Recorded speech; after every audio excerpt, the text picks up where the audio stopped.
Hey there, everybody. Welcome back to another episode of the Fantasy Pros Football Podcast. I'm your host, Dan Harris. You can find me on Twitter at DanHarris80. It is Friday, so we're going to be doing our game-by-game previews with Kyle Yates in just a few minutes. But first, as we do every Friday, let's welcome in Dr. David Chao. You can find him over at ProFootballDoc.com and on Twitter at ProFootballDoc. Doc, thanks for swinging by again, as usual, on Friday. No problem. Thanks for having me. All right, let's jump right in. We've got a couple of hamstring injuries that we're dealing with here. We've got both Julio Jones, who has now been deemed a game-time decision with this hamstring injury. No word on Davante Adams yet, but he also is battling a little hammy injury. Doesn't sound that promising. So do you think we can expect either one of them to play? And if so, how effective do you think they can be? Well, there's obviously a little bit of rash of hamstrings out there right now, right? And, we didn't even cover, Kenny Golladay and Devontae Parker on Thursday night hobbling through it, and Mike Evans earlier, so lots of wide receivers. Here's the thing. Davante Adams and Julio Jones are two top receivers that certainly separation is part of their game, but I don't know that they have to rely on separation, right? They can catch the ball different ways. It was said that Davante Adams could have continued, but the Packers are up by 20, so discretion was the better part of valor. But he did not practice so far this week. Is it possible that he goes? It is possible that he goes. It'll end up being a coaching decision as, do we want to risk aggravation and use him, or do we want to save him and get him closer to normal? Julio Jones fought through, right? You saw him on the sidelines. He was struggling through his hamstrings, yet finished the game. And it's a similar decision here on Julio Jones. Once again, he can be effective without just pure separation. And it's my gut feeling, and, in terms of a fantasy decision, you and your guys there at Fantasy Pros can advise people as to what your other options are. But from my perspective, even though they seem kind of similar, it's my gut that tells me that Julio Jones, the beast that he is, will want to play through. And the Falcons probably will let him because they're 0-2. Whereas the Packers, Davante Adams will want to play through. But I'm not sure that the team will let him because of where they're at. That's just a gut feel. I don't have anything go on. Obviously, check the injury reports and the 90-minute inactives. And if Julio Jones does play, he's going to get targeted, right? Because he's Julio. Sure. Yep. Absolutely. So, I think the biggest thing there, I agree with you, by the way. I'm certainly not a doctor or in the medical field whatsoever, but if I had to bet on one of them playing, it would be Julio Jones. I think the Packers are going to play it safe here. And again, the one thing with the Packers is that they play on Sunday night. So if we don't have definitive word yet, that might be somebody who you want to go to an alternative. And historically, and I did a podcast yesterday with Andrew Brandt, former front office executive of the Packers. And we talked about the Packers team doctor in a very positive light, both of us.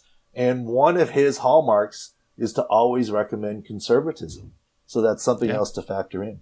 Yeah, that's a great point. All right, let's go to the 49ers here. George Kittle's already been ruled out. We talked about him a little bit last week with his knee injury. It does sound like almost exactly what you described last week, that it's something that he could play through. If it were the playoffs, he probably would do a go. But given the turf at MetLife, sounds like they're going to play it safe. But it doesn't sound like a long-term injury, right? You agree with that? I do. It's very similar to the Halloween injury last year that happened on Thursday night on Halloween. And he missed 2.5 weeks. He missed the next 2 games and then returned to play at 3.5 weeks. It's a similar situation here. So when news came that he was flying to Greenbrier, West Virginia in limited practice, I wasn't ready to sign off on him playing this week. And here's the thing. If you look at, and this is what I try and do, instead of just taking injury reports and saying questionable, it's 50-50, we kind of look at why and look at the thinking. Kyle Shanahan has always been very honest. I respect the heck out of John Lynch. George Kittle's going to want to play, and he's going to lobby to play. But Kittle and the 49ers are absolutely aligned now. Why? Because of their big long-term contract. Kittle wants to play right now, but the best interest of George Kittle is the best interest of the 49ers because they're, quote, married in the long term. And to not aggravate a knee or create a long-term issue is what's in everyone's best interest, the player and the team. And I think that's why the team steps in and says, look, George, I know you want to play, but let's be smart and let's give it one more week. But I do think he comes back next week. Okay, yeah, good. That's what sort of all the tea leaves have been saying. How about Raheem Mostert, though? He's got a mild MCL sprain. The 49ers sound optimistic on his long-term availability, but it is something that's going to keep him out at least this week. Do you expect him to be back next week or the week after, or a short-term absence here? I do think it's a short-term absence. By any time on video, you can't really identify the injury. I typically, and maybe this isn't always the case, assume that it's mild because otherwise, all the TV angles would show something. We reviewed the video. I didn't really see it. I do believe it's mild. I do believe he can run straight very well right now. Cutting might be a little more difficult. And I think it's short term as evidenced by, they didn't utilize his roster spot. Right now, one of the things that's most telling for all you fantasy people out there is the injured reserve. Before, injured reserve was a minimum of 8 games missed, and you could only allow 2, and it was going to be 3 players back. So you couldn't really, you couldn't tell if someone's going to be 2 weeks or 4 weeks. They might carry them, or 6 weeks, right? They might be carried. Right. Now you have a 3-week dividing line. Any number of players can come back after missing 3 weeks. So if a player is not going on injured reserve, unless there's a miscalculation on the part of the team or the doctors, unless there is a setback of some sort, you don't expect it to go beyond 3 weeks. Yep. Yeah, no, I think that's a great difference this week because it does give you clarity on injuries. Now, somebody who was placed on injured reserve is Christian McCaffrey. He had a high ankle sprain. He's been given a 4 to 6 week timetable. We have seen these high ankle sprains. We saw it, Saquon Barkley, it can derail a running back season. So do you expect him to miss somewhere within the 4 to 6 weeks? He says he can come back earlier. Now, he can't come back before 3 weeks missed, of course. But do you expect this to derail the season? Do you expect him to come back 100% when he's back? Well, I went back and studied all the video, and clearly I was a little bit wrong. I didn't actually think Christian McCaffrey would go on injured reserve. I thought his high ankle sprain was mild enough. It didn't happen on the play where he scored the touchdown where his ankle was clipped.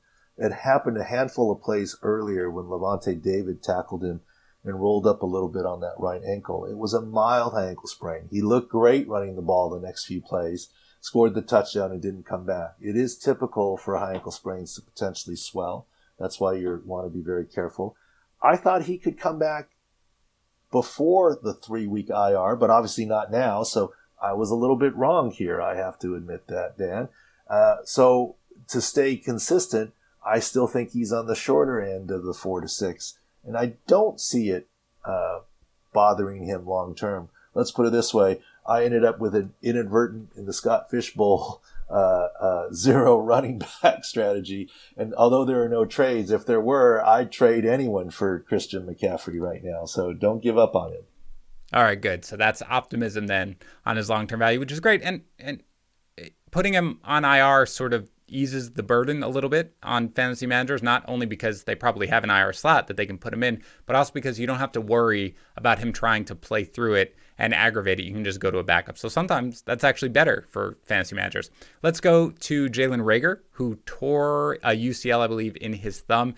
Eagles have said that, or there's at least word that they expect him to be out until week 10. Is that what you're thinking? And when he comes back, can he be effective? I think under. Word is he's going to have surgery on the ulnar collateral ligament. Remember, he finished the game. Here's why I think under. Drew Brees missed 6 games last year and played well with an ulnar collateral ligament injury. And he's the quarterback, right? And sorry about that. I am in. Oh, that's okay. I think everybody should know that when you do this, you're legitimately fitting us in between appointments. So go ahead. I'm sorry. Yeah, between surgeries here. So that was an overhead. I'm sorry. Yep. No, please. Drew Brees had a similar injury at quarterback. And, okay, it may be more traumatic to be able to catch a fastball than it is to take a snap, but not by much. That ball slams up pretty hard against the top right hand. And, of course, you need actually better grip, and you can splint a wide receiver more. So I don't know that it's going to take till week 10. But here are the other factors. Number one, is that he's already been injured with that shoulder labral tear and playing with a splint. Right. And now you're going to make him play with a splint on his thumb, with a strap on his shoulder. And you remember, as good as he is, after all, he's still a rookie.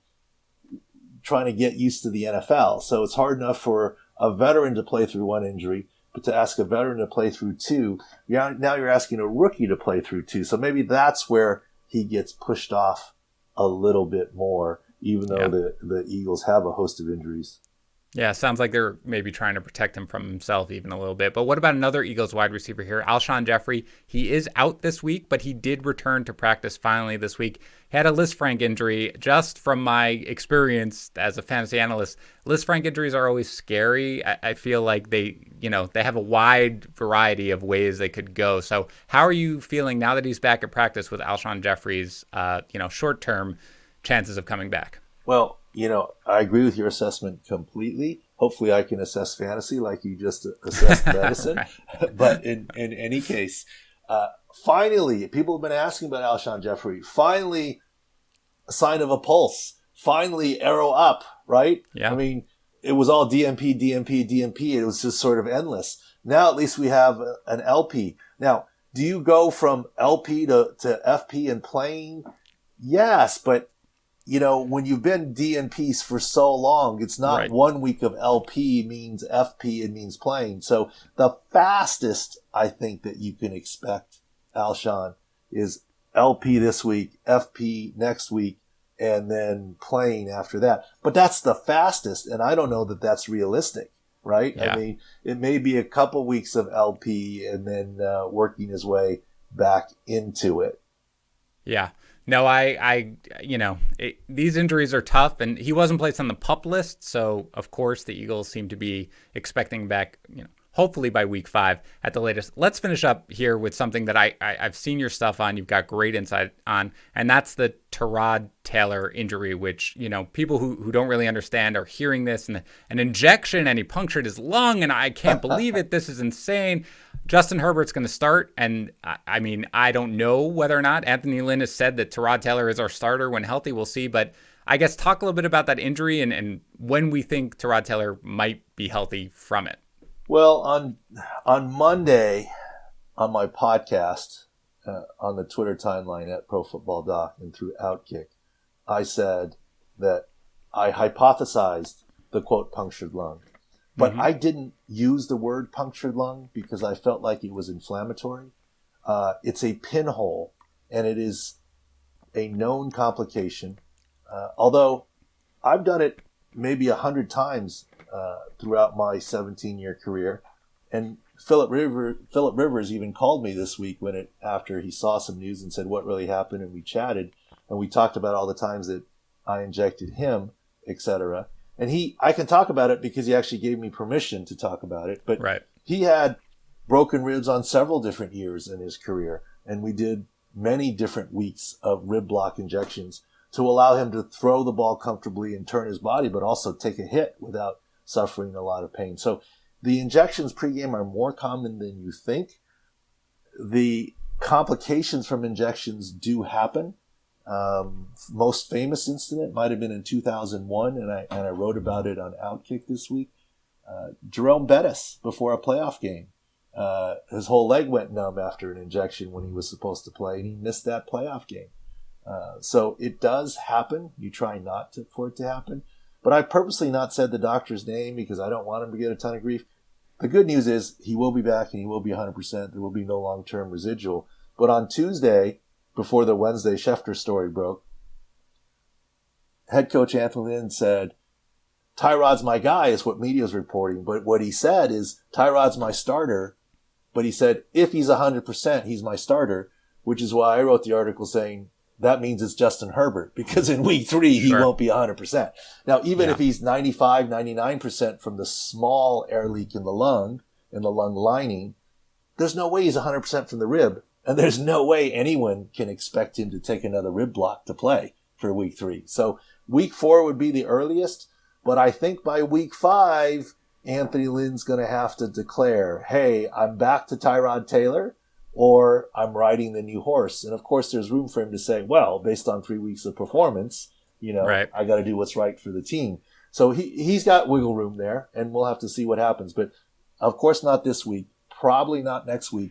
Week 5 comes the decision time. All right. Good. This is great stuff. I mean, I really enjoy talking to you because I learn a lot every time we talk. Your insight is fantastic. I really appreciate you fitting us in between procedures. I know how tight your schedule is. Just remind everybody where they can find more of you and your work. At Pro Football Doc, but go to profootballdoc.com. And here's why for you fantasy guys. If you're deciding for two running backs, and you look at who their defense they're playing against, and there's no way for the average fantasy guy to really go fast and figure out all the different injuries. But if you look at that field view and injury index, you can see where the Jets have linebackers banged up, where the Bills have linebackers banged up, and maybe that helps make your fantasy lineup decision in terms of what's happening. Yeah, no, absolutely. I go on Pro Football Doc all the time. It's something where that's the type of thing that I think fantasy managers don't always focus on, but it really gives you the entire picture to give you all the info that you need for your fantasy decisions. So thanks again for coming on, and I'll talk to you again next week. Okay, thanks. All right, great. Now we're going to get into the rest of the show with Yates and break down every game.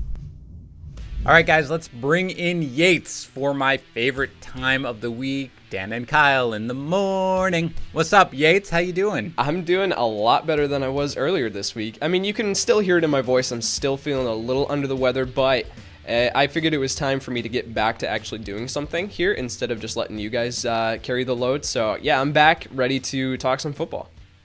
I'm not going to lie. We need you. We need you here, and I need you now, ready to go. This is like my 8th podcast of the week, so I need this to be Yates's time to shine. I know you're not at 100%, but like real football players, you got to play through the pain. So are you ready to get going? Yeah, I don't know if comparing my cold to a football player to a top tier athlete is fair, but it's like Julio Jones. Yep. It's like Julio Jones playing through his hamstring injury, or Devonta Adams. I'm the Julio Jones of fantasy analysts. I'll take that. Yeah, I'll take that as well. Okay. Anyway, you can find Kyle. You know that at Kyle Y NFL. Give me a break if you don't know that already. Where have you been? Thanks for tuning in for the first time, because apparently this is your first podcast. Okay, so we're gonna get into every single game on this weekend, and we will talk about last night's game very briefly, which was just one of the worst football games from a football team that I've ever seen. But before we do, let's briefly talk about our monster giveaway, because less than a week until it ends. Signed Clyde Edwards-Helaire helmet, a $200 gift card to Pristine Auction, a $200 gift card to Porter Road Butcher, a package of fantasy football goods for your league's champion and your last place loser from Trophy Smack, and a 1-month subscription to Fubo TV. If you want a little bonus, a $100 gift card bonus to Pristine Auction. If the winner is subscribed to our YouTube channel, you get that. So just to be clear, if you win this monster giveaway and you are subscribed to our YouTube channel at youtube.com/fantasypros, you not only win all that stuff, including the signed Clyde Edwards-Helaire helmet, but you win a $300 in credits to Pristine Auction. That can get you whatever signed helmet you want, or like 6 signed jerseys or whatever you want. It's really little. So make sure you subscribe to our YouTube channel. Go to fantasypros.com/contest to enter. Fill out the form. Basically, you just need to leave a review for the show on Apple Podcasts or Stitcher. Send a screenshot of that review through that, fantasypros.com/contest. That's it. That's all you need to do to be entered. So you should subscribe to our YouTube channel for the chance of the bonus, but you should subscribe anyway, youtube.com/fantasypros. All we do is pump out videos. We record every podcast. So if you miss our podcast here, you can watch them, actually watch, Yates and I yell at each other on video on youtube.com/fantasypros. We put out videos every week, starter sit, waiver wire pickups. We do live streams nonstop, especially, Sunday, 11 a.m. to 12 p.m. Eastern. Tags does injuries, start sit, Q&A. Right after that, my man Yates, right here on this podcast, 12 to 1, does a Q&A. Sunday nights, 7:15 to 8:15, Tags and I record and live stream our Sunday night recap podcast. So you're done with your afternoon games, you pop right in, you hear the instant takeaway. Tuesdays, 2 to 3, Yates and I do a start sit live stream. So there's a ton of content going on. All you got to do is subscribe. You can click that notification button to be notified of any video. All right. That's it. Ton to get to. Let's get into it. As always, though, let's start with our accuracy challenge here. If you guys don't know what that is, fantasypros.com/challenge, completely free to play. 10 fantasy point over-unders, weekly prizes, a season-long prize. It's sponsored by BetMGM. Grand prize for this free contest, 3-day, 2-night, stay at an MGM resort property in Las Vegas that includes round-trip airfare. All it is a fantasy point over-under. You go over, you go under. Yates and I are going to play right now. Are you ready, Yates? Let's do it. Russell Wilson against Dallas, 22.4 fantasy points. Oh my. With the way he's looking right now and the fact that this is a 56-point over-under, yeah, give me the over on Russell Wilson at that number. That is correct. The over is the right play. Carson Wentz against Cincinnati, 19 fantasy points. This is a really good line. In my projections, I have him down for 18.85 fantasy points, so I'm going to take the under here. Yeah, I have him lower. I am 17, but I also have this weird, sneaky suspicion that this is going to be a big Carson Wentz really game. Hope so. I really hope so. It needs to be. It needs to be for his fantasy managers. But for me, I am going under as well. I have him at 17. Jerick McKinnon versus the Giants, 13.9 fantasy points. This is an aggressive line. I don't really like it, so I'm going to take the under. I mean, we'll talk about it when we get into this. We talked about it on Wednesday. I am the Jerick McKinnon guy apparently this week, but even I am going under here at 12.9. Jonathan Taylor against the Jets, 15.8 fantasy points. Jets are a good run defense. I think he's going to get a ton of work on the ground, so I'll take the over, but this is super close. Thank you for saying something positive about the Jets. That's the first time in the history It's really of this the podcast. only one that's going to be said all season long. They do have a decent run defense, but this is over, 16.7. Don't kid yourself. Kareem Hunt against Washington, 12 fantasy points. Over. Yep, over. This is a half PPR, by the way. The format, I'm at 12.9. CeeDee Lamb against Seattle, 10 fantasy points. Over. Anybody in this game, the over is the right play. I agree. Julio Jones, you may be listening. He may be declared out. We don't know. If he does play 14.6. I'm taking the under here. As am I. This is not something, if he plays, you're starting him. I assume we will get to that game, but it's not something where I'm going to be lowering my projections for sure. So I'm at about 11 right now. AJ Green against Philadelphia, 10.1 fantasy points. He's seeing the targets, but this is a tough matchup against Darius Slay. I'm going to take the under. I'm going to go over here. I think this is the AJ Green kind of, look, if you're going to see the, 10 targets a game, you're eventually going to get production. So I'll go over here with 10.8. Jerry Jeudy against the Bucks, 9 fantasy points. I'm going to take the under here. Jeudy is coming into Sunday with his own question marks about whether or not he's going to be able to play. So I'll take the under here. Yeah, I'm going to go over. I'm not concerned if we hear anything that's, terrible about the injury and that he's going to be limited. I will revise my projections. But right now, it's kind of the only game in town, so I'm going to go with him. I have over at 10.5. Finally, I don't even have to ask this one. Jonnu Smith against Minnesota, 8.8 fantasy points. I was so bummed that I came down sick on Monday afternoon because I was going to be on Tuesday's podcast and I was going to open up with the longest yell of Jonnu's name that I could possibly muster up. But no, I'm taking the over here. I think he finds the end zone in this one. This is a great matchup for him. Yeah, I've got the over as well. Not crazy. I have 9.2. But yeah, Yates, you had a great, what were you, 15th in accuracy last week or something nuts? Yeah, 15th. God, you're the worst. Also, I will point out, correct me if I'm wrong, Yates, you are the most accurate quarterback ranker so far through 2 weeks. Is that right? That is correct so far. Okay. I expect that to fully just drop off a cliff now that that's been pointed out. But so far, I'm number one. I've got to do it. But for right now, whatever Yates says with quarterbacks goes. So just listen to him. If he and I disagree, Yates is right because he's the most accurate quarterback ranker in the world. As I said, this is Friday morning that we record this. We do not have all the injury news. I'm sure there are going to be some players we will touch on that may be declared out by the time you're listening to this. I will try to give caveats of what do you do if this player is in? What do you do if this player is out? But we know the players who were in and out last night with the Dolphins and the Jaguars. Dolphins 31. Jaguars 13. As I said, that was legitimately one of the worst games that I've ever seen from a professional sports team with the Jaguars. That every part of their team looked terrible. Let's start with the Dolphins first. There was a moment, Yates, in our history where we were talking about waiver wire pickups. And I was like, who I've got to bump up a little bit is Myles Gaskin. And of course, your response, as everybody knows and constantly points out to me on Twitter, was so stupid. I don't know how you're feeling right now. 22 for 66 on the ground. All 5 of his targets for 29 yards. He is going to lose goal line work to Jordan Howard. Ridiculous. That is just what this is the 3rd straight game, I believe, where Jordan Howard has scored a touchdown and averaged less than a yard I put this out. per I put this out on Twitter earlier. Jordan Howard is currently on pace for these end of season stats: 85 carries for 64 rushing yards and 16 touchdowns. Yeah, I mean, I don't know. This is just how it's gonna be, I guess. 46 snaps for Gaskin last night. 11 for Matt Breida, 4 for Jordan Howard. he is the guy. I mean, going forward, is he a flex play for you each and every? Is he an RB2 or is he more of a flex play? He's not an RB2 for me. He's more of a flex play, but you can't ignore the workload. And now, granted, I don't expect the Dolphins to be up big in like every single matchup that they're going to be playing, right? Shocker. But I think, so that led to him getting 22 carries. Again, he didn't necessarily turn that into a ton of production there, but the work through the air is encouraging, and he looked great as a receiver out of the backfield. So, it's encouraging moving forward. I think we have to start looking at Myles Gaskin as someone that we can roll out there, especially for these rosters that got decimated by injuries last week.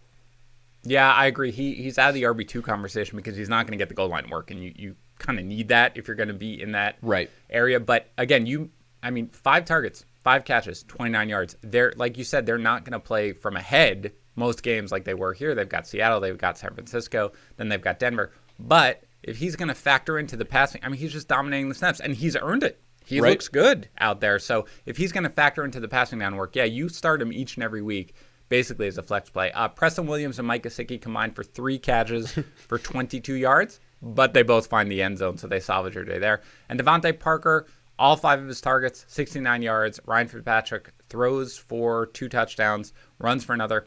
Not sure if there's much to say here on the rest of the Dolphins. Did this game change your opinion on anyone on the Dolphins other than maybe Gaskin?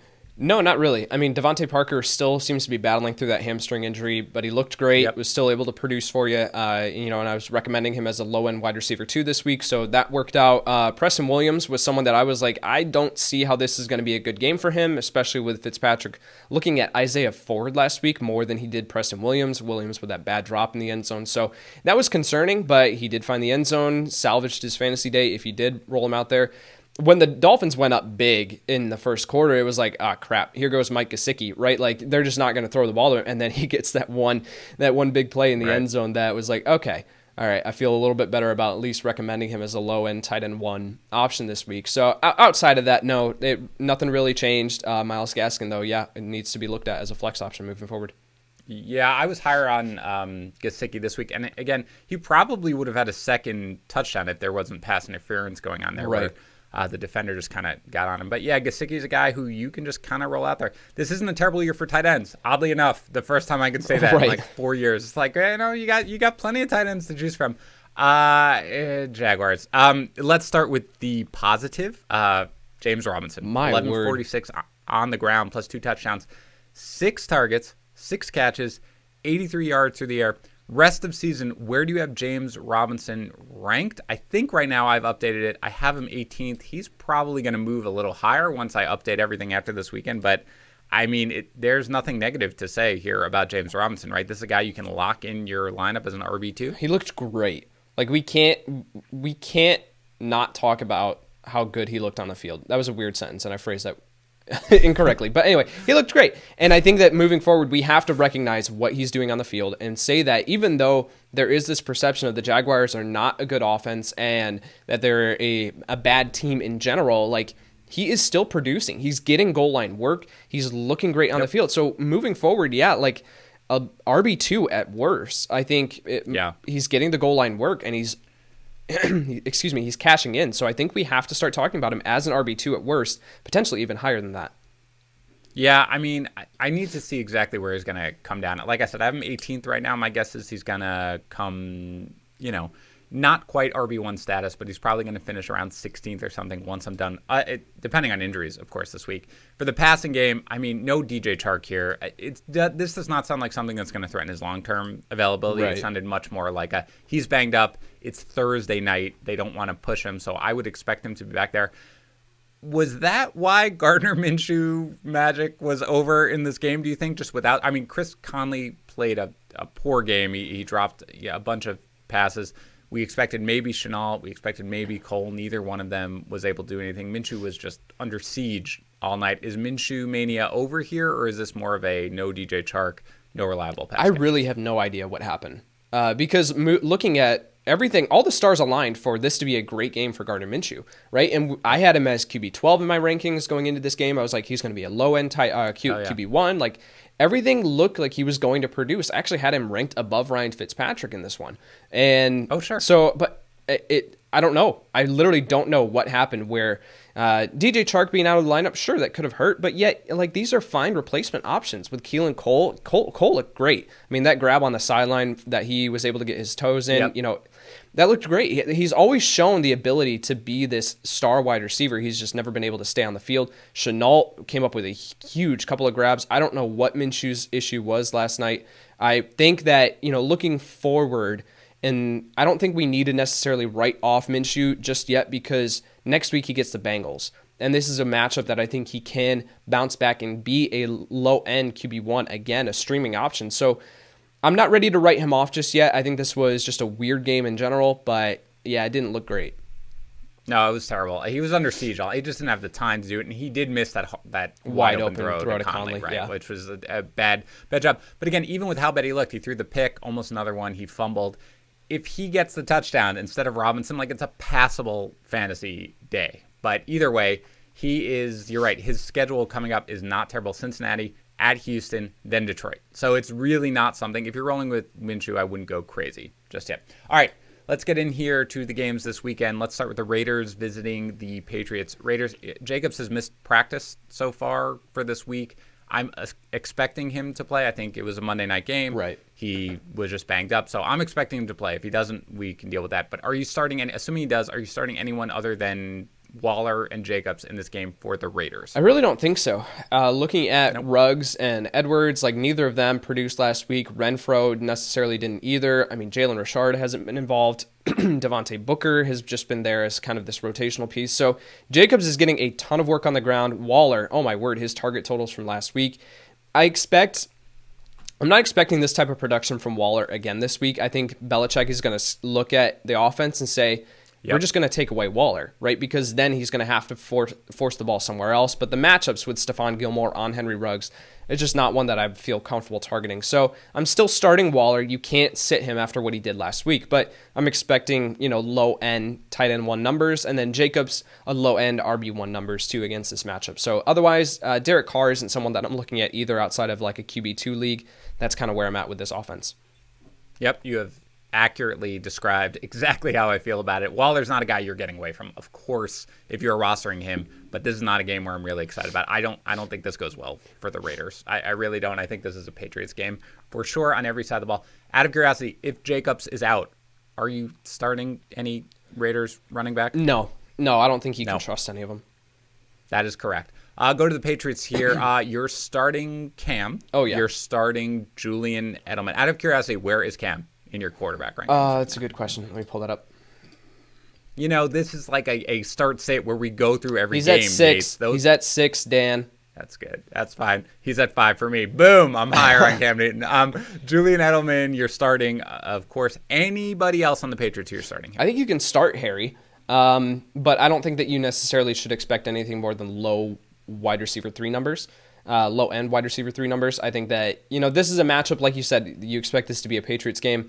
Vegas is expecting that too, which means that, Cam's not going to be throwing the ball as much as he did last week against Seattle. So that just lowers Harry's opportunity, but I still think he can be a reliable, low-end wide receiver 3.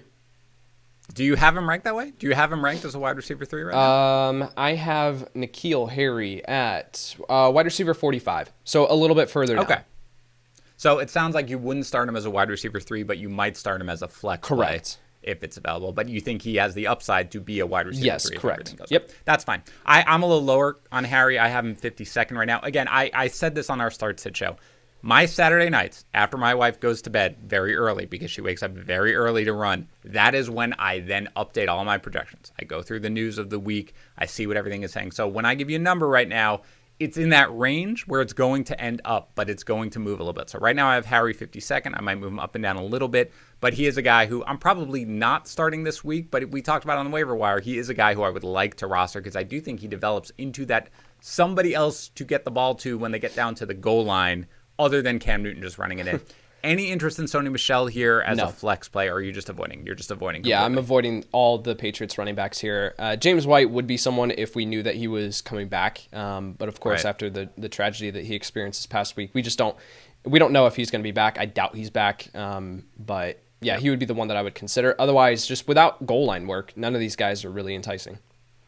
All right, Titans visiting the Vikings. It doesn't sound good for A.J. Brown right now. I wouldn't be surprised if by the time you're listening to this, he has been ruled out. Assuming he is out, starter sit Corey Davis. I think you start him. This is a great matchup for him. Where do you have him out of curiosity? I'm 32nd right now. I have him at 43, but I think that he should be higher than that. Okay. So that's where you have him ranked, but you're like, yeah, I mean, and again, like you talked about it, like rankings are such a fluid process, right? Like we go through it on, throughout the whole week, we're sitting down and we're looking at our rankings, and these just move, right, all the time. So before Sunday, like at kickoff, I'm sure Corey Davis will be in low-end wide receiver 3 numbers for me. Okay, and if A.J. Brown does play, I assume you're just going to start him against this Vikings secondary, right? Sure, but I doubt he plays. That's the thing. Absolutely. My guess is he's going to be ruled out, not even questionable coming in. My guess is he's going to be ruled out. But if he does play, for me, if he's healthy enough to play, if they're going to risk him, you start him there. You're, of course, starting Derrick Henry. Starter sit Ryan Tannehill. Oh, start him. I like him in this matchup. Again, we're talking about a very beatable Viking secondary. So, after what he did last week, you got to start him again this week. Tannehill's a weird guy for me because I always have him ranked just outside the starting range. Like, he's like 13th every time where I'm like, oh, okay, maybe I'll start him, maybe I will, and then I wind up going away from him and going for somewhere else. Again, this is the volume's not there. His efficiency always is, so he's a borderline guy for me. I'd be fine to start him if I had to, but I do think there are better options probably. And just out of curiosity, how high does Jonnu Smith rank for you this week? I have Jonnu fourth? Smith at 3rd at tight end 3. Oh my God, you're a maniac, but you know what? It's all working out for you, so I'm not going to doubt you. I have him 11th right now. I love Jonnu, but again, I'm still not. I'm not Yates. Let's go there. Vikings right now. Start Dalvin Cook. Start Adam Thielen. Bench everyone else. Yeah, that's really what you need to be looking at. This offense. This offense is running like the amount of plays that this offense is running is ridiculous. It's ridiculously low, and so that just lowers the fantasy opportunity. I think Gary Kubiak needs to figure this out, and he needs to figure it out quick because this offense is not looking great. Kirk Cousins he thrives off play action. They're running very few play action plays. It does not look good. So as far as who you can trust in your lineup, it's Dalvin Cook, and then Adam Thielen. Can you trust him with no, unless he hits those big deep plays, you can't trust him in your lineup. And so I think you have to just temper your expectations with Thielen and say that he's a wide receiver 2 this week, who can always hit, with that big play downfield and that big touchdown. But man, as far as trustworthy, I just don't know if I'm there with Thielen. Yeah, I mean, Thielen's still a wide receiver 1 for me. I get it. That last game was just one of the worst games that a quarterback could play, and they looked terrible. But I can't imagine that, their issues aren't going to be at least somewhat fixed to the extent that Thielen is going to be a guy who I was starting as a wide receiver 1 before last week. Again, I move at glacial speed when I'm updating kind of my rankings and how I factor in these sorts of things. It's not a terrible matchup. The Titans secondary is not anything to write home about. And so for me, Thielen is still a wide receiver 1. But yeah, I'm not quite as excited about him as I used to be, but I'm definitely a little firmer on him than before. Cowboys visiting the Seahawks. If you are pressed for time, skip ahead for a minute to the Giants and 49ers because you're just starting everyone in this game. Legitimately, Yates, put aside the tight ends. Just give me a go, no go for launch with what I'm about to tell you, okay? Wilson and Dak are top 5 QBs this week. Go. Zeke is a top 2 back. Go. Carson is a top 15 running back. Go. Amari Cooper, top 10 wide receiver. Top 5. Woohoo. Tyler Lockett and DK Metcalf, both top 15 wide receivers. Go. Oh, I love it. Gallup and Lamb, top 30 wide receivers. No go. Lamb, top 30. Gallup, no. Where is Gallup for you? Gallup's just outside of there. He's at 31, so literally right there. Okay. But you're starting everyone. Very good. Starter sit, Dalton Schultz. I think you can start him if you're desperate, but the Cowboys threw the ball a ridiculous amount last week, and they were playing from behind. I just don't think that you need to rely on Dalton Schultz. And again, I don't feel confident in starting him. I want to wait a week. He's a mid-range tight end 2 for me. Yeah, he's 18th for me, so we're right there together. 49ers visiting the Giants. Which 49ers running back do you prefer in this game? Break the tie with me and Tags. Neither. That's not the right answer. We like one of them. I will go with Jerick McKinnon because I think he sees the... Where do you have him ranked? Just go to where you have them ranked. Let's start there. McKinnon I have at Where is he? RB26, and then Jeff Wilson, I have RB33. Okay, so you're starting both of them as flexes. Yeah, I think you can. Looking at the opportunity here for Jeff Wilson, like when I did my projections and in my weekly fantasy projections article, I was shocked at how much opportunity there was for Jeff Wilson, and I was like, yeah, because I just don't think they're going to give Jerick McKinnon 20 carries, right? And this is a very good matchup. We've seen Wilson come in and pop off these big plays here or there. I think he can be someone who returns RB3 value this week. Yeah, no, I agree. He's going to get the goal line work. You know that. They've never hesitated doing that before. There's just nobody else, though, in this game, and it's not a game where they're going to need to put up crazy amount of points. So I think you are going to see a lot of the running backs. Unclear if George Kittle is going to play. There's rumors about it. I think they probably should be careful and hold him out. Especially on that turf. Especially on that turf, which now apparently has been given the green light. I'm more excited about McKinnon than I am Wilson. I think this is a good McKinnon game. I think he can pop off a couple of long ones. Right now I have him as a top 20 back. I think I had him 16th in my first round of projections when I talked to him with tags. He's now at 18, and again, this is something where I'm going to continue, but I do prefer him over Wilson. Tags does prefer Wilson over McKinnon, so bear that in mind. I'm going to post my rankings. I'll do a rankings article as this Yates, as this Tags. You can compare all three. If George Kittle plays, you're starting him. If he's not, are you starting Jordan Reed? Absolutely. Yep, I'm good to go with Jordan Reed. If Kittle is out, I view him as a, not a locked in, right, tight end 1, but he's going to be right there at like tight end 12, I think, when I'm done, because there are no other options here. It doesn't matter. Everybody is injured. On the Giants, do we know if Devonta Freeman is playing in this game? I mean, I would assume so. He is? Okay. Are you starting any Giants running back? I think you can start Freeman as a RB3. I'm not crazy about it, but I think you can. Yeah, I am not doing that. I was not. I mean, we talked on the waiver wire one. You guys immediately put Devonta Freeman up at the top of your waiver wire rankings, you and tags. I was like, nope, not a guy who I want. Look, we don't know what kind of shape he's in. The Giants' offensive line is terrible. I can't imagine he's going to come in for a guy who is turn down more lucrative offers. It's week 3, man. Okay, this guy is not somebody who I think NFL teams were like, please, I want Devonta Freeman. I need him on my team. There's a reason for that. I don't expect him to just walk in and dominate this. I'm avoiding the entire Giants running backs, no matter who does. Start any Giants. That's it. Start any other Giant. I think you can start Evan Engram, looking at with Sterling Shepard out of the lineup, and Saquon Barkley, obviously. That opens up some targets there for Evan Engram. He can be rolled out as a low-end tight end 1, but I'm not super excited about it. But I know that people still have him on their rosters. So, if you have him, then you should be starting him this week. Darius Slayton, this is not a super daunting matchup, right? Like, you're looking at San Francisco now and the injuries that they've sustained at the defensive line with Nick Bosa, D Ford, who's their other Solomon Thomas. They're all out, so it's like this defensive line suddenly looks a whole lot different than what it did in week 1 and now the secondary too. So I think Darius Slayton can have a fine game. I think he can be rolled out there. Golden Tate is going to be a PPR, like wide receiver 3, full PPR option. But otherwise, I'm just not super excited, and Vegas isn't either. This is a very low over-under. Yeah, no, you've got it pegged right. For me, I have Slayton right now at wide receiver 34. So he is a guy who I'm willing to roll out in half PPR formats. He is a guy who I'm willing to roll out there as a wide receiver 3. Golden Tate for me is 42nd. So I'm rolling him out as a flex in half PPR formats. You called it right. In full PPR, yeah, I think you can absolutely roll out Golden Tate this week. For Ingram, he currently falls outside of my top 12 tight ends, but it's borderline. And we always talk about this. When you're at like that range of tight end 10 to tight end 16, the difference is, a fantasy point, maybe total. So it's fine if you want to start Ingram, but I'm just not, even with all the injuries, I'm not like super excited about any Giant.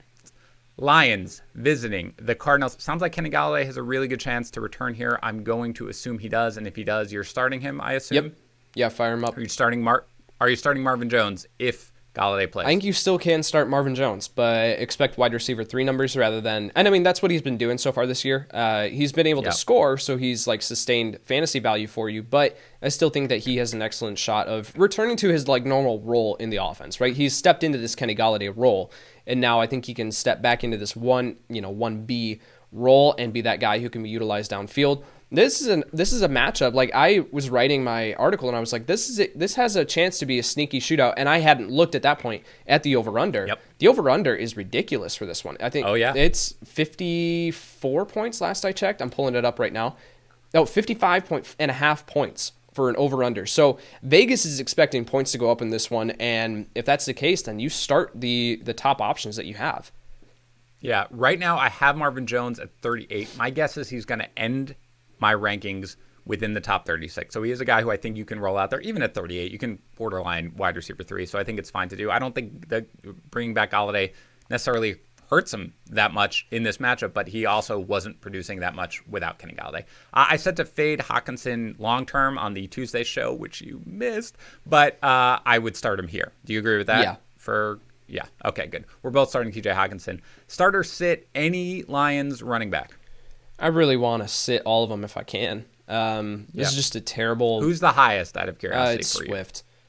Yeah, me too. I'm at 33, so he's a guy who I would be willing to roll out there as a flex if absolutely necessary, but he's not a guy who I'm looking to do that with. Is that fair with you? Yeah, I've got Swift at 34. Okay, yeah, so we're right there. Peterson at 39 for me, so he's not a guy I'm going to do. If you have to choose Swift or Ronald Jones? DeAndre Swift. Swift or J.K. Dobbins? Swift.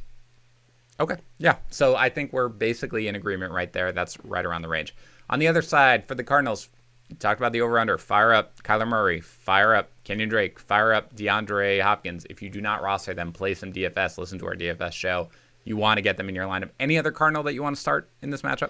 No, I think if you got hit with the injury bug on your roster, I think you can roll out Larry Fitzgerald. He's still seeing enough work to be like a flex option in full PPR leagues, but outside of that, Christian Kirk's just not seeing enough work for me to trust him. He's also a little banged up. Yeah, and none of the tight ends, are seeing anything. They shouldn't be considered. So I think, and Chase Edmonds, he's just not seeing enough work either to be a trustworthy. But Kenyon Drake has been, I think he's at like RB23 on the season right now through 2 weeks. That's not necessarily great, especially when you paid up, but he's faced 2 very tough matchups. This is a get-right game for Kenyon Drake. I'm firing up as a top-end RB1 this week.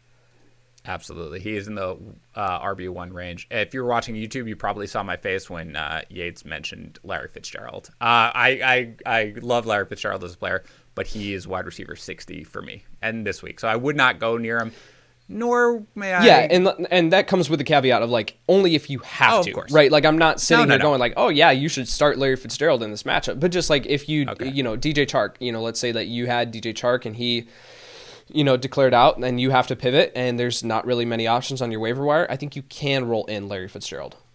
It's fine. Larry Fitzgerald, wide receiver 2. You heard it from Yates. Okay, let's go to the Texans visiting the Steelers. I'd like to introduce a new game today called How Low Are We Dropping Our Texans? Starter sit Deshaun Watson. Sit him if you can. I've got him 12th. So he is like 14, right there. Not crazy. 14, yeah. Okay, Deshaun Watson or Matthew Stafford? Stafford. Deshaun Watson or Ryan Tannehill? Tannehill. Easy. Deshaun Watson or Drew Brees? Watson. Okay, that's your line. That's fine. I think that's fair. I've got him 12th. If I have Watson, I wouldn't be above benching him for another similar option right there. And remember, this is the most accurate quarterback ranker that you are listening to right now. So listen to whatever he says. Start or sit David Johnson? Sit him if you can. Where are you ranking him? You ask these questions so quickly, and I'm like still on the quarterback page. I have to move this show along. That is what you do as the host. I've got David Johnson at RB27. Okay. All right. I'm at 24 I would right start. now. So I would start McKinnon over him. Yes, you would. That is correct, and we should tell Tags that immediately after this podcast. I would as well. I'm not. If I have David Johnson, chances are I don't have 2 or 3 better options necessarily on my team. But I mean, he's a guy who's just getting. How about Joshua Kelly? I was literally just about to say I would absolutely start Joshua Kelly over David Johnson this week. That's a closer one for me. I'm trying to pump the brakes a little bit on Joshua Kelly, let push the brakes go. Cut the brakes. Let it go. I might do that. But that's where the line is for me. They are both in that right on the RB2 range. Will Fuller is apparently not injured, which is weird because there was this whole thing about everybody saw him getting his hamstring. I don't think he's on the injury report unless I missed something. So if Will Fuller starts, are you starting him? I don't know. I mean, your whole job. I is to tell know, people whether or not, but it's so terrible. Like, I just literally encouraging. do not know with Will Fuller, because this is what he does. He pulls a disappearing act, and so I don't think you can ever trust him as anything more than a wide receiver 3. I've got him at 29 in my rankings right now, and that's kind of just like splitting the gap, because it's like he could easily finish as a top 10 option, or he could finish outside the top 60. You know, like we just never know. So I'm not confident in starting Will Fuller this week. I'm sitting him if I can. While I imagine that my ranking of him can move as I dig into, make sure that he's fully healthy. Right now I'm 44th. I do not want to start Will Fuller in a matchup against the Steelers right now with the Steelers at home. This is a prime spot where the Steelers like to let you down from a gambling perspective. This is where Mike Tomlin's always like, oh yeah, take me in your survivor pool, and then they lose by 14 points. But it's not a game where really, with that secondary, with how Fuller really let you down last week, not a guy I'm going for. Steelers are a little easier for me. You're starting Big Ben, by the way, because I don't know where he is in your, right? Yeah. He's top 12 for you. Yep, me too. Starting James Conner, you're starting Juju, you're starting Juju and Deontay Johnson, right? Where is Johnson in your rankings? Deontay Johnson is wide receiver 16. Juju Smith is wide receiver 17. Oh, man, I have him slightly switched. I have Juju 15 and Deontay 17, but we both view this exactly the same. Anybody else starting on the Steelers, or can we move on? No, let's move on. Bears visiting the Falcons. We talked about Julio Jones. He's very much up in the air. I'm not expecting him to play. Are you in this game? I'm not expecting him to play, but I think if he does, he's going to be out there as a decoy, and just someone that, will be out there. I don't think that you should rely on him for fantasy production this week. So if he does start, and there isn't word out there that he's going to be severely limited, are you not starting him regardless? That's a tough call. I think you can start him as a potential wide receiver 3, but I think it might just be best to view him as that he's out, and like the most likely outcome here, or situation, is that he doesn't produce more than wide receiver 3 numbers, right? It's Julio Jones. Yep. He can always come out and, just pop off one big play, or he could come out and get 10 targets, right? Like we just never know. But I think the most likely outcome here is that he produces less than wide receiver 3 numbers. So I'm going to play the chances here, and I'm going to sit him if I can. You were down on Calvin Ridley all season long coming into the year. Top 5 wide receiver this week? I've got him at wide receiver 4. I just don't think that even in this tough matchup, I think it's better for him if Julio does play, even as a decoy, right? I think that just pushes him to facing Jalen Johnson as the secondary corner there. But I think even if Julio doesn't play, then I still think he's a top 5 option. You can't ignore what he's doing on the field right now. If Julio Jones is out, are you starting Russell Gage? Yes, even if Julio does play, I'm starting Russell Gage. Oh, really? Where do you have him ranked? I have Russell Gage at wide receiver 39. So he's just borderline. And again, we talked about it. Like there's a fantasy point splitting these guys in this range, right? So he's a wide receiver 3 for me, flex option. Okay. Yeah, he's 43rd for me right now, so I wouldn't necessarily run away. Matt Ryan, Todd Gurley, Hayden Hurst have all been kind of set it and forget it guys. Are they still in this matchup? Yep. Yeah, if Julio sits, Hayden Hurst has an incredible opportunity in this one. I don't think that you're going to be able to expect the Falcons putting up 39 points or whatever they put up last week, but against this Bears defense, but they still should, be a dominant offense and should put up points on the board. For the Bears, are you starting anyone other than David Montgomery and Allen Robinson? It sucks to say this, but I think you can go back to Anthony Miller. The thing with Anthony Miller, so let me say this. The thing with Anthony Miller is that he is only coming onto the field in 11 personnel, 1 running back, 1 tight end on the field. He is the slot receiver. He is seeing, like, the amount of snaps that he's seeing is just terrible. And so he wasn't much of a factor last week. He did see an end zone target, should have caught a touchdown. It went right through his hands. The thing with Anthony Miller is that last week, the Bears were playing with the lead for the majority of that game. I mean, they led the entire game, right there. I think they were up 17-0 at one point. So I think in this game, with how dominant of an offense Atlanta is, they're not going to be playing with the lead. They're going to have to throw the ball. So this is where I like Miller, but that comes with a caveat of nothing more than wide receiver 40, right? So I think you can play him because his opportunity is here for him in a game where Chicago is going to have to throw the ball. He should see targets, but I get it. If you want to avoid him and you want to sit him, I totally get that too. I do want to avoid him, and I do want to sit him. I would love it if after this game we're like, sweet, Anthony Miller ready to go, but for now he's outside my top 50. If he does well, great. I'd love to see it so I can feel confident in him, but for now I do not.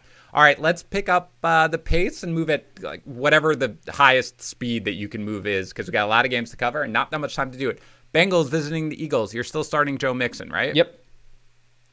Which Bengals wideout do you prefer, and are you starting either one? I prefer, who do I have? I have AJ Green at wide receiver 30, and I have Tyler Boyd at wide receiver 32. So okay. I think you can still roll out both of them, but I'm not expecting the type of production that Boyd put up last week. I also have AJ Green 30. I have Tyler Boyd 28. So I'm starting both of them as wide receiver 3s. Drew Sample, are you starting? Are you excited about it? I mean, he got a lot of work. He did see a lot of work last week, but I'm not expecting anything more. Especially like you said, tight end is a good year. It's a good year for tight ends this year. So I don't think in a bad year, Sample would be pushed up into the tight end 1 consideration. But for me, he's still a mid-range tight end 2, like back-to-back in my rankings with Dalton Schultz. For the Eagles, Miles Sanders is just a guaranteed Oh, my start, word, yeah. Right? Yep. Locked in. Love it. Top 10 back for me this week. Are you starting both Eagles tight ends? I think you can. I think that I have Ertz as a top 5 option, and then I have Goddard at tight end 14. So okay, I think you definitely can start them both. Yeah, I've Goddard higher. He's 9th right now for me because I do think that, especially with the Jalen Reagor injury, there just aren't that many options necessarily. Are you starting Deshaun Jackson now? Yeah, in this matchup. This is a great matchup for him. So, and he's still seeing enough work, and with Jalen Reagor out, I think that he could absolutely go off in this matchup. Again, I'm not as excited as I was, in week 1. You knew that I was all in on Deshaun Jackson. That one didn't work out. So I'm definitely, I've got him at I think I've got him right next to Anthony Miller in my rankings. So I'm not necessarily rushing out there going yes, I need to play Deshaun Jackson this week, but it's a good matchup for him. Yeah, Jackson is a wide receiver 3 in my rankings at 35, so I would start him without much hesitation. Washington visiting Cleveland. Starter sit Antonio Gibson. I think you can start him. It's not a great matchup. The Cleveland Browns run defense has actually been pretty good this year, so it's not a fantastic matchup, but he's seeing the workload now. Peyton Barber is an afterthought in this offense now. So I think he's going to get the workload enough to be a low-end running back 2 this week. Okay, I'm a little lower on him, but I do have him as a flex. I've got him 27th overall. You're starting Terry McLaurin pretty easily. Only other guy you can consider is maybe Logan Thomas. Starter sit. Cleveland has gotten burned by tight ends so far in this small sample size that we've seen. Again, he's kind of in this range of a Drew Sample, Dalton Schultz. He's a touchdown or bust option for me. Everyone was rushing out to go get him after week 1, and I was pumping the brakes on that, and it didn't work out last week. So he's kind of in this territory with these other guys. Like if you don't have any other options, then I'm fine rolling him out, but you're hoping that he scores a touchdown.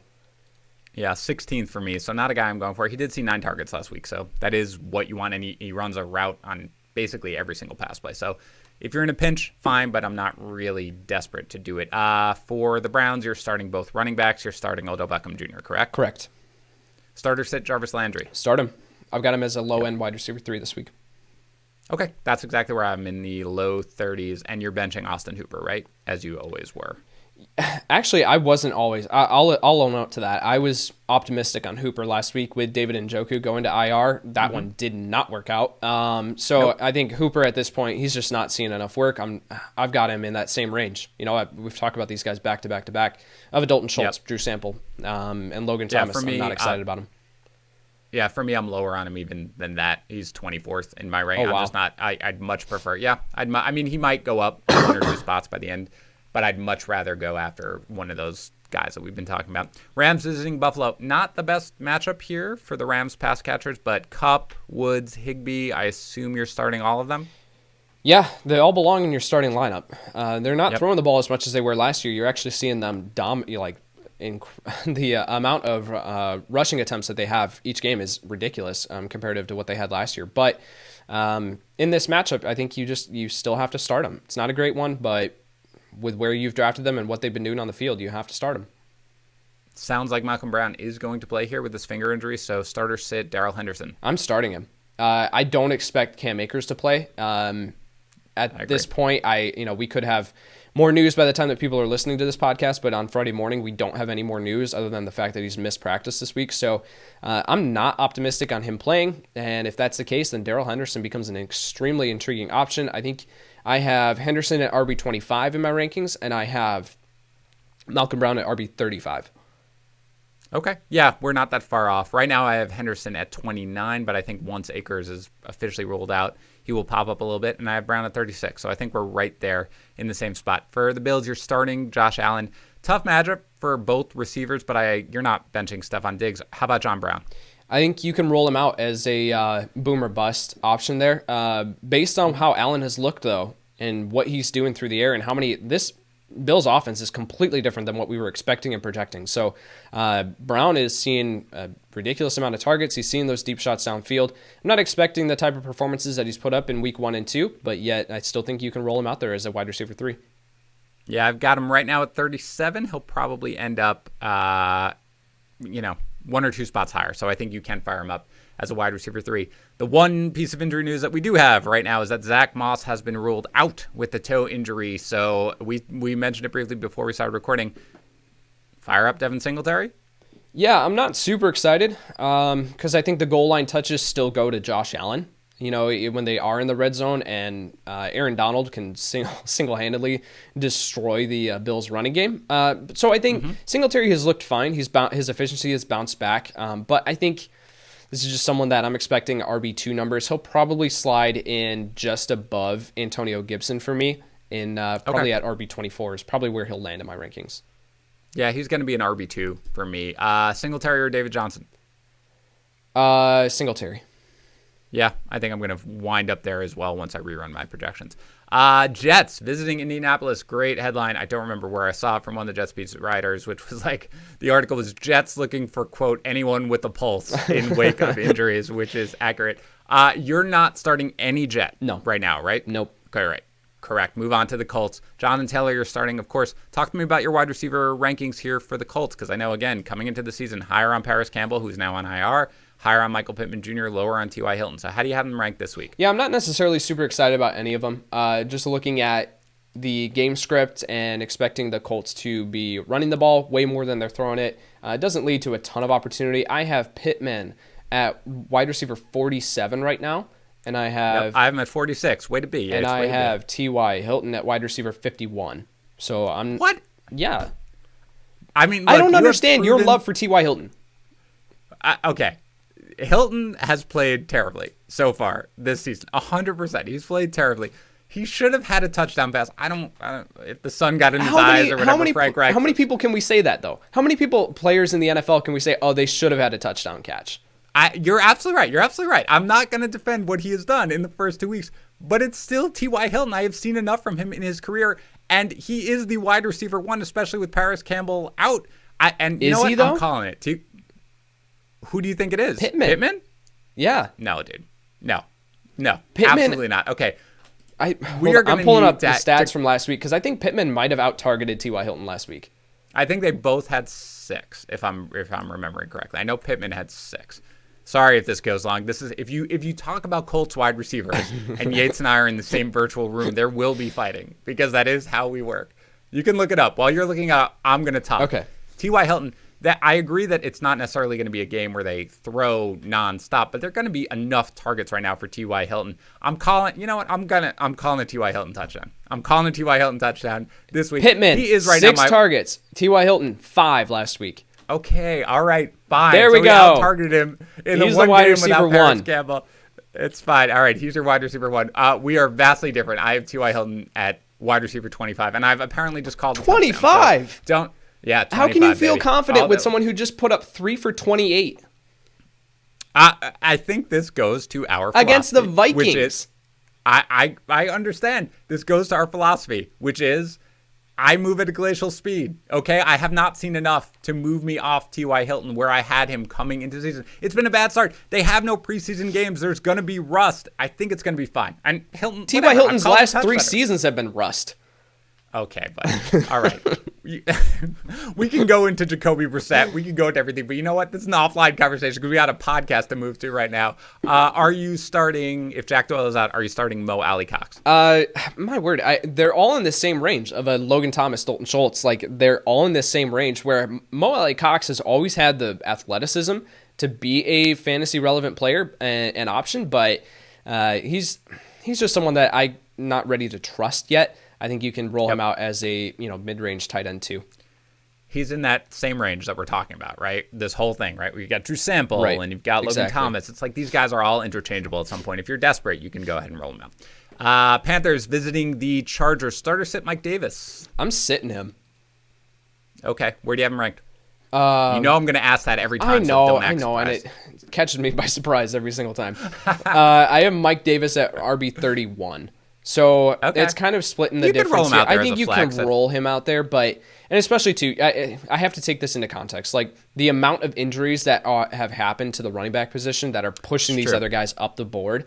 But I did a video with the waiver wire and on Monday, and this was before talking to you and Tags, and I put Mike Davis at number 10 on my waiver wire rankings because I was like, just because he's taking over the assumed workload here for... That's not a word. That's not how you say that word. Go ahead. For the assumed workload for Christian McCaffrey does not mean that he's going to produce the same way that Christian McCaffrey was, right? And so, yes, he saw a ridiculous amount of work out of the backfield last week, and yes, he could be a valuable option in PPR leagues, but this is a guy who was cut by the Chicago Bears last year to make sure that they got their compensatory pick. Like, Mike Davis is not a special talent at the running back position. And so in a matchup where you are now going up against the Chargers defense, I am not expecting anything fantastic here from this Panthers offense in general, but then also Mike Davis in particular. Like I messaged Tags as I was watching the film back through the Chiefs and Chargers game, and I was like, this Chargers defense is legit. Joey Bosa is everywhere.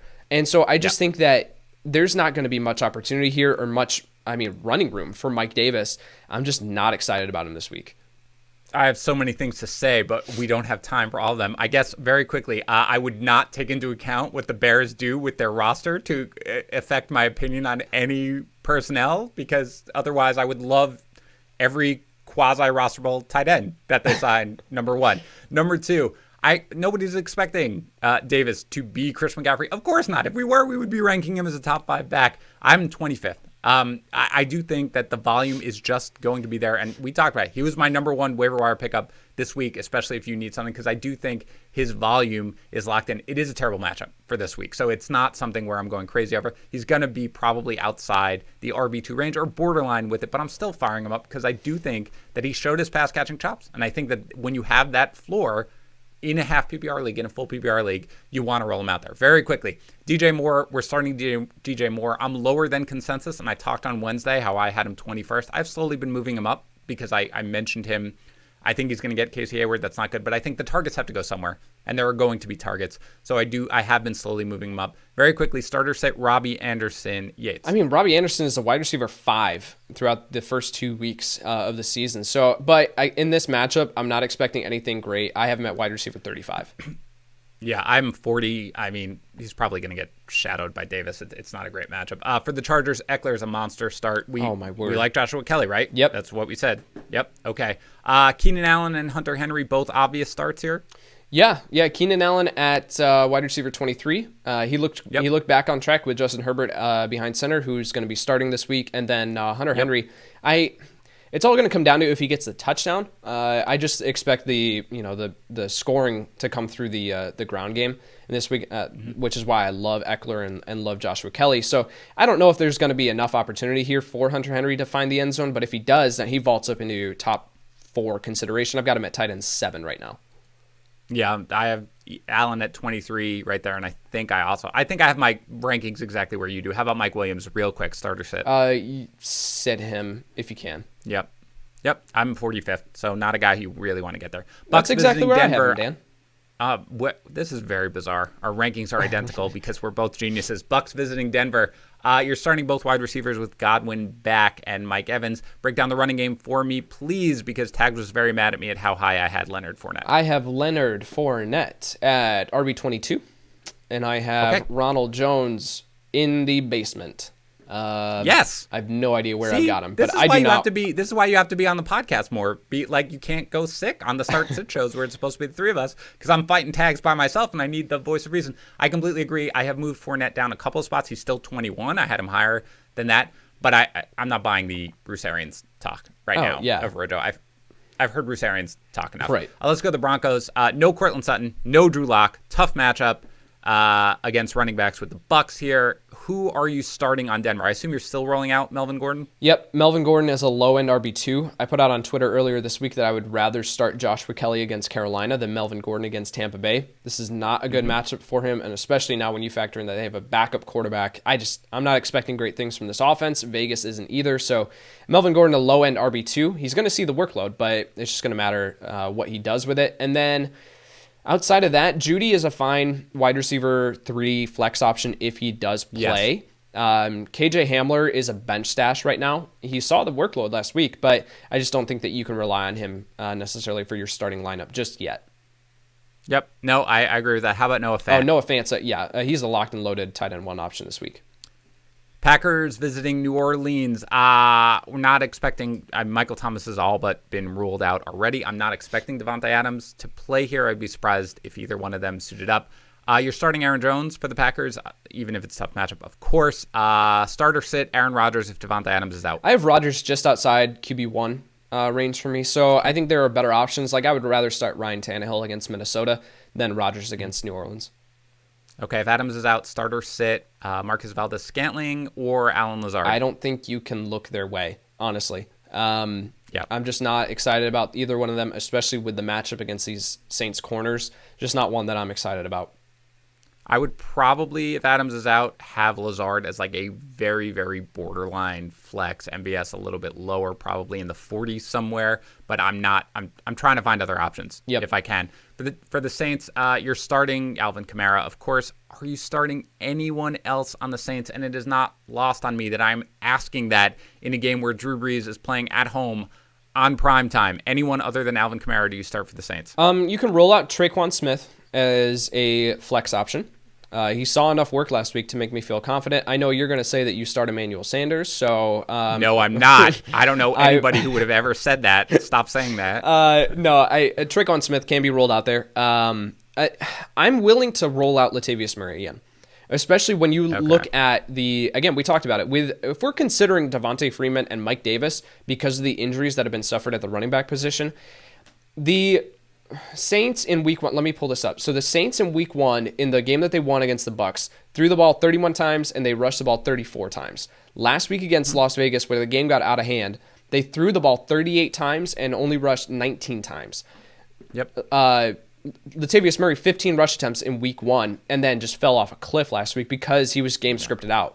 I think Sean Payton is going to look at that split and say, I don't want anywhere near that. We are going to run the ball, run the ball, run the ball. And looking at Green Bay's run defense, this is a matchup where Latavius Murray can bounce back. So I've got him at RB29 in my rankings off the top of my head. He's around there. So he's someone that I'm not necessarily as in love with as I was last week. I was recommending him as a start everywhere. That did not work out because of the game script.